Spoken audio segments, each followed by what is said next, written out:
All right. Hi, everyone. My name is Mike Zaida, and today's talk is entitled Hubris, from the Metaverse to ChatGPT to TikTok's Time of Tribulation. And let me share the slides so that you can see them. And click all that, and there we go, slides. And put it up on play. All right. Hubris, from the Metaverse to ChatGPT to TikTok's Time of Tribulation. This month's Hubris, the Metaverse is dead. ChatGPT is the bomb diggity, and it's TikTok's Time of Tribulation. With typical tech hubris, the Metaverse has been pronounced dead as an arrested and charged presidential candidate. There seems to be some life, but when the various Metaverse have like 18 players inside of them, people are calling it over, which is not quite true. The Metaverse has been in the forefront of the tech industry for the last decade, when the founding of Oculus, now Meta, got us all thinking that maybe Neil Stephenson's snow crash was finally going to happen. But what really happened was that the hubris was followed by supposed death, and the story was pulled from the news. What really happens after the love is gone is anyone's guess, but in typical tech fashion, there's usually someone out there still working on it that is going to bring back resurgent love when their new tweak on it all surfaces from their quiet garage into the limelight. So let's talk about what happened to the Metaverse. We just had the Oculus DK1 10-year anniversary, and many people online got together to remember the wow of a decade ago. And a decade ago, there was similar hubris around the HTC Vive. And I remember in 2013 getting invited to the coolest of off-GDC demos, a demo that worked for my group, but then failed to work for all the following people in line. It didn't seem like a completed product you could sell in 2013. And that remained true to even later. When we all saw how cool VR headsets were a decade ago, we all wanted to build games and other experiences with them. But what did we find? We went to a whole host of VCs, and none of them wanted to fund the development of content. They all wanted to fund new hardware. The consequence is that when I visited Jiangsu in China in 2018, I met this guy, and his company had to support 75 different headsets. And there was some nice demo software, but we didn't have great games or anything experiential, as no one wanted to fund the as yet not fully proven hardware and support software. Large game companies like Activision Blizzard, Electronic Arts, and others still to this day in 2023 don't want to invest in building a full Call of Duty experience for, say, the Meta Quest 2, when the number of Quest 2 headsets sold is only about 20 million. Activision Blizzard wants to see 100 million headsets sold before they want to invest in the rollout of a large game for that platform. And if we have 75 different headsets, then Mr. Jiangsu is the man to see, and you hope he supports what you have. So we know where the VCs put their money, into the rollout of large numbers of headsets globally, because they understand investing in hardware. VCs just don't have the stomach for investing in content, the software that makes the purchase of the hardware successful. So we are now all thinking that the Metaverse is dead, but really we might just be in the phase when people go back to the drawing board to plan how they're going to become instant billionaires. So maybe it's not dead, or maybe it's all up to Apple to breathe life back into the Metaverse. So right now it's on the back burner and cooling off, because the back burner gas is off. People are sweeping up the ashes and trying to figure out what to do next. Where did we see this before? Between 95 and March of 2000 was the internet bubble. And during that period, everyone and his brother and sister wanted to become instant billionaires, and they left their steady jobs to build some piece of hardware or software for the internet. I remember I had a PhD student who was about 120 days from finishing his dissertation, who dropped out to go found a networking company, and he did phenomenally. The internet bubble was followed by the dot-com crash, and by October 2002, all the stock gains were lost. So people's attitude around tech changed a lot. They seem to have more from the steady and slow method of making tech progress to the big bang, big crash method. That kind of explains why we all think the Metaverse is dead. We spent a lot of money building the hardware, not enough on the software, and now we are in the crash. Things are not dead, but I remember when my son went to UC San Diego as a computer science student, and my wife would explain that to her friends in Carmel, and they would ask why and say, there are no jobs in computer science, thinking the crash was forever. We all know now that crashes are just part of tech life, and people get back to work, retool, and think about how to resurrect success from the crash's ashes. And they do this quietly and in the dark to avoid the close scrutiny of the pundits that want to be first to declare that new tech is dead. I know real smart people that build their startups completely in silence because of this. So ChatGPT is today's bomb diggity. Large language models are today's cat's meow. With ChatGPT, everyone is promising that programmers can easily be replaced, screenwriters are no longer necessary, and students can generate their term papers with just a short specification and without any real work. And professors are saying, let the students use ChatGPT as it's just the latest tool, and besides, their papers will be better. Well, if you are old enough, we saw this in 1973 when college professors told us you must use the slide rule and not this newfangled thing, the calculator, because the slide rule was forever. I was pretty good with the slide rule, but in 1974, when I started my first applied mechanics and engineering science class at UC San Diego, we were all told the slide rule is over. You all need to buy a calculator by next week. So ChatGPT is in the hubris phase, and the promise of its prowess are paramountly prodigious. And the serious work being done with ChatGPT is going on in the dark, in the quiet, to avoid the punditry. And everyone who has ever written a budget has wanted to replace programmers with some piece of magical wizardry. Because if you can just wave a wand at it and the software is written without human intervention, then a lot of your budget lines go down. The real issue is then what happens if you deploy that software and it doesn't quite work as expected? Immediately you will say, you'll want a live programmer to go take a look, and what will the live programmer say? I don't understand what this piece of software does. I need to rewrite it from scratch. Classic programmers. So who will trust this piece of software from ChatGPT other than accountants? So ChatGPT is going to need to come with some kind of software understanding system that tells you what it can and cannot do. And if it can do that, then it could just give you the right thing in the first place. But deploying ChatGPT software into anything critical is maybe a long way away in the after the love is gone phase. Screenwriting can be completely done by ChatGPT. I'm pretty sure of that. Screenwriting is the art of taking some creative idea and turning it into a written exposition that can maybe be turned into a film or a television series. So screenplays have dialogue and short scene descriptions, and the purpose of the screenplay is as a guide to the making of that film or television show. So can ChatGPT do this? Of course. My first experiment with ChatGPT was with a screenplay for The Long Goodbye, written by Leigh Brackett in 1972 and based on a novel by Raymond Chandler. So let's see how that experiment went. So the first thing I wanted to do was just hand the complete screenplay to ChatGPT and let it rip, but I got the too much text message. So that didn't work. I then thought about how ChatGPT crawls across the internet and reads everything it finds, and the screenplay I was using, The Long Goodbye, I found on the internet.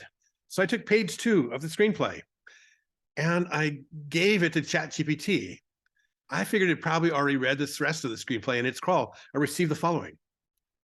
This seems like a script from a movie or TV show. Can you provide more context or information about what you would like me to do? So my response was, create a new script for the film. Sure. What genre would you like the script to be in? What is the plot of the story you have in mind? Any specific characters or settings? The more information you can provide, the better I can create a script that meets your needs.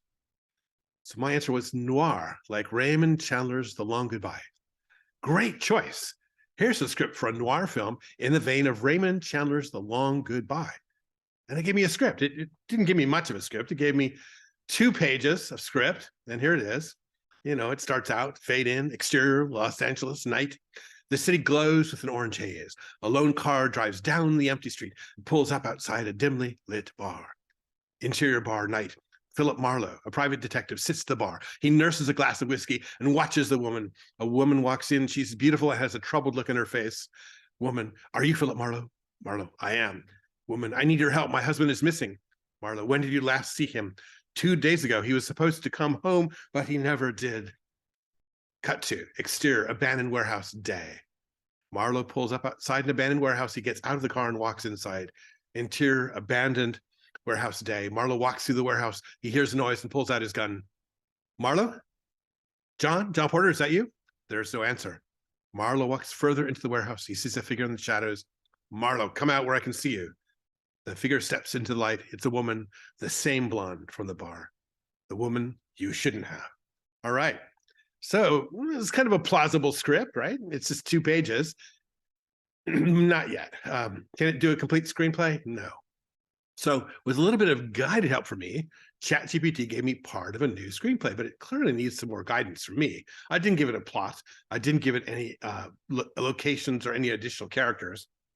I asked ChatGPT if I could give it an entire screenplay. I wanted to say, generate me a sequel to this film. ChatGPT said I could upload a PDF or I could give it a Dropbox link and got all excited. But neither of those 2 methods actually worked for me, so I move on.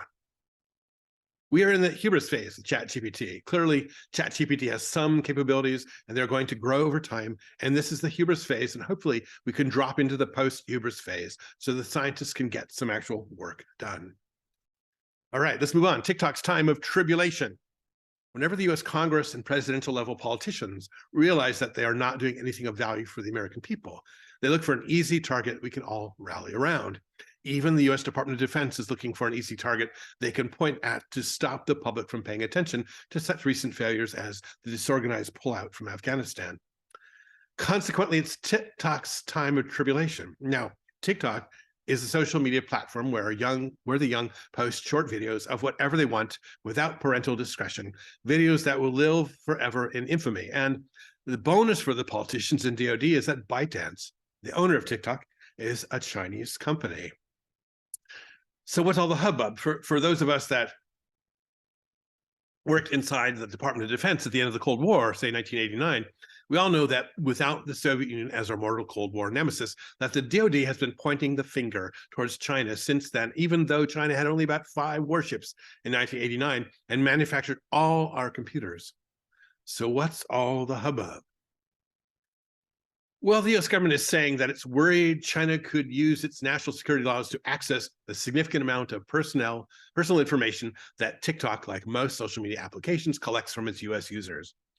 So China is going to keep track of all those young people dancing suggestively on TikTok in some large database somewhere.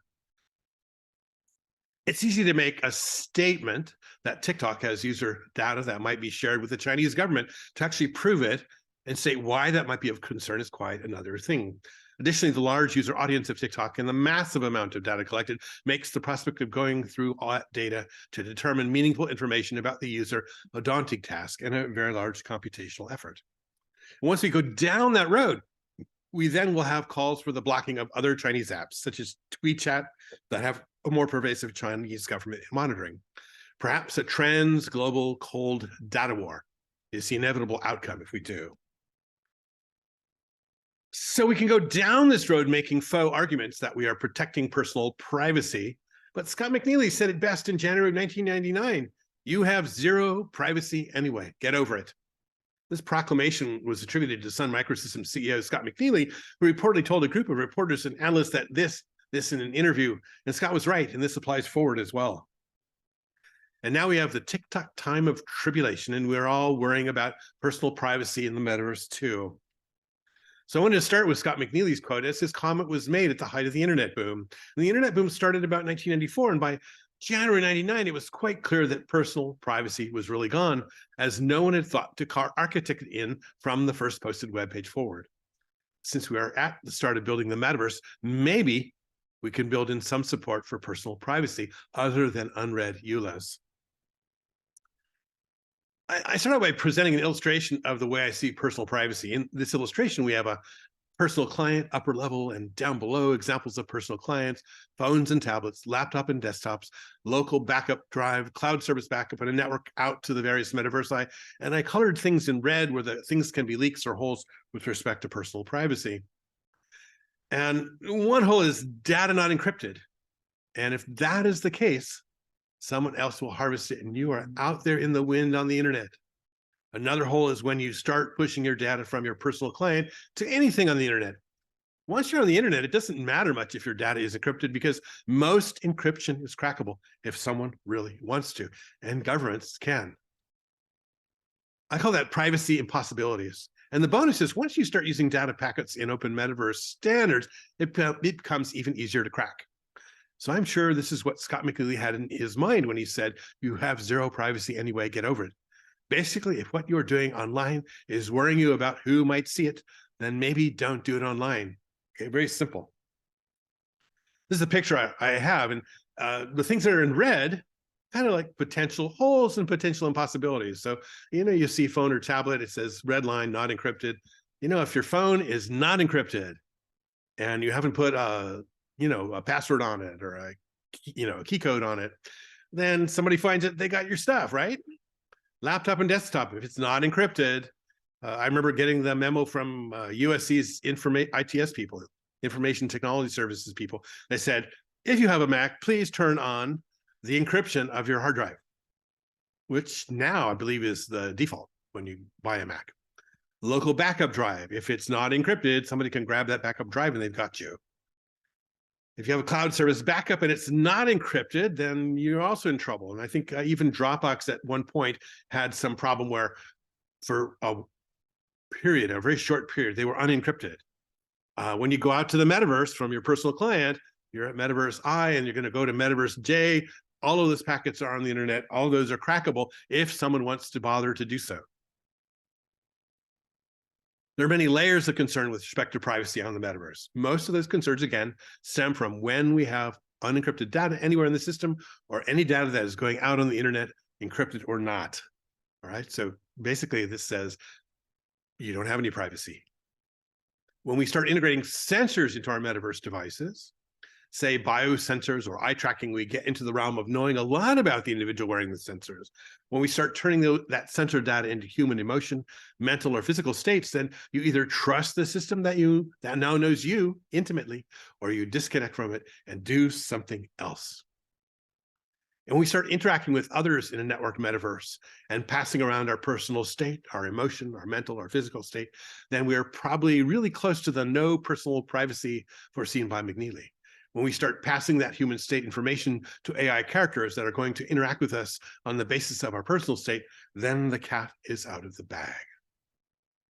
At that point, you do not know what the system will do with your state, especially if there is a government regulation that requires such state streams be recorded for posterity.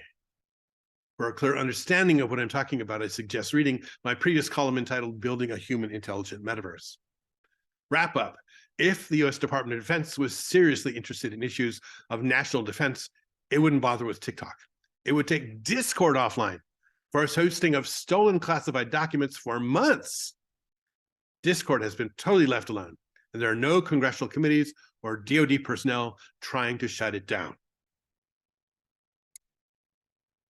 Perhaps the potential for riches from starting a new Cold War with China are too enticing, or perhaps our congressmen are more interested in meeting some of the most popular TikTok influencers and dancers. There are some references and acknowledgements. I want to thank the staff of Rebellion Research, especially Alexander Fleiss, for their article on TikTok and arguments for its banning. And I hope you all have a great day and go use TikTok and watch it before it's gone. If you have any questions, there's my email, there's my website. If you're on WeChat and you're Chinese, scan the QR code and add me. You all have a great day. Stop sharing. Thank you for listening to my talk based on my paper. The paper will come out, I believe, in July. It's a long time from now. Everyone will have forgotten about what TikTok is because by then it could be offline. It could be gone. It could have a new name. It could be owned by Elon Musk. All right. Have a wonderful day and a great life. And this is Mike Zaida and the Games Column from IEEE Computer. Have a great day. Bye-bye.